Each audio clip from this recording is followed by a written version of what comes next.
Hello बच्चों, देखिए यहाँ पे क्वेश्चन दिया गया है। क्वेश्चन आपसे बोल रहा है 1 gram mole of oxygen at 27 degree Celsius and 1 atmospheric pressure is enclosed in a vessel assuming the molecules to be moving with VRMS find the number of collision per second which the molecules makes against 1 square metre of the vessels wall. आपको बताना है कि vessels वाल जो भी है ना उसके साथ मॉलिक्यूल्स क्या कर रहा है, कोलिजन कर रहा है। तो 1 मीटर स्क्वायर का जो एरिया है उसमें नंबर ऑफ कोलिजन पर सेकंड कितना हो रहा है। ठीक है, तो इस क्वेश्चन को कर लेते हैं अपन। सबसे पहले इस क्वेश्चन को करने के लिए मुझे KTG का 2 फार्मूला याद होना ज़रूरी है। ठीक है, जो ऑलरेडी हम पढ़ चुके हैं। तो सबसे पहले अगर मैं बात करूँ P इक्वल टू, हमने फार्मूला पढ़ा है P इक्वल टू NKT। तो यहाँ से लिख सकते हैं N इक्वल टू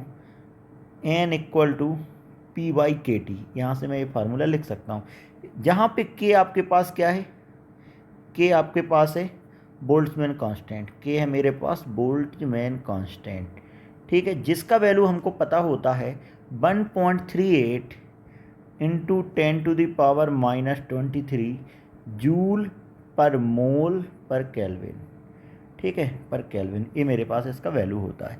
अगर अपन बात करें P का वैल्यू मुझे दिया गया है कितना, 1 ATM, 1 एटमॉस्फेरिक प्रेशर दिया गया। 1 ATM को अपन न्यूटन पर मीटर स्क्वायर में कन्वर्ट कर लेते हैं, 1.01 इंटू 10⁵ न्यूटन पर मीटर स्क्वायर। T की बात करें तो T इक्वल टू मेरे पास है 300 केल्विन। तो यहाँ से मैं N की वैल्यू निकाल लेता हूँ। N equal to 1.01 into 10⁵ by 1.38 into 10⁻⁻23। T की बात करें तो 300। तो मेरे पास N का वैल्यू आ गया 2.44 इंटू 10⁻25 पर मीटर क्यूब। ये मेरे पास N का वैल्यू आ गया।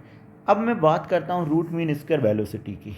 तो VRMS इक्वल टू क्या लिख सकता हूँ, √3RT/, मास, मोलर मास। ठीक है, यहाँ पे मैंने लिख दिया।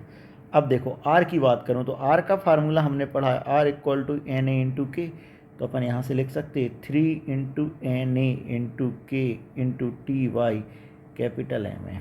ठीक है, NA का वैल्यू हमको पता है, NA इक्वल टू 6.023 इंटू 10⁻23।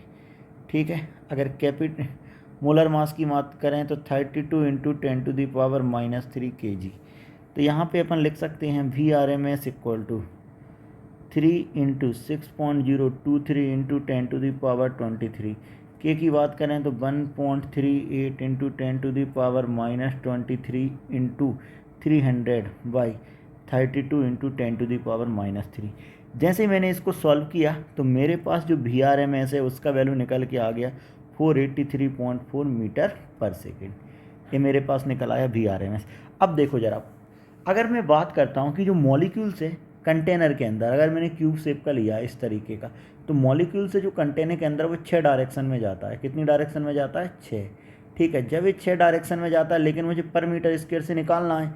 ठीक है ना, तो अपन क्या बोलेंगे कि पर मीटर स्क्वायर से निकालना है कि पर मीटर स्क्वायर में नंबर ऑफ कोलिजन कितना हो रहा है, लेकिन डायरेक्शन कितना जाता है, 6 डायरेक्शन में जाता है, क्योंकि +x -x +y -y इन सब डायरेक्शन में जाता है। ठीक है, तो अपन क्या लिख सकते हैं, पर सेकंड में स्क्वायर मीटर एरिया से जो कोलिजन करेगा, तो अपन क्या लिखें, नंबर ऑफ कोलिजन की बात कर रहा हूँ मैं। कौन सी वेलोसिटी से जा रहा है, VRMS से जा रहा है। तो कितना हो जाएगा 1/6 इंटू N इंटू VRMS, ऐसा मैं लिख सकता हूँ।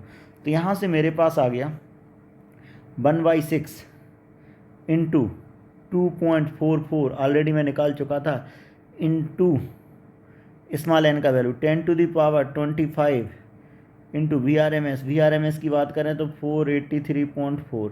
इसको जैसे ही मैंने सॉल्व किया तो मेरे पास जो नंबर ऑफ कोलिजन है वो निकल के आ गया 1.97 इंटू 10⁻27 कोलिजन, जो कि मेरे पास इस क्वेश्चन का आंसर होगा।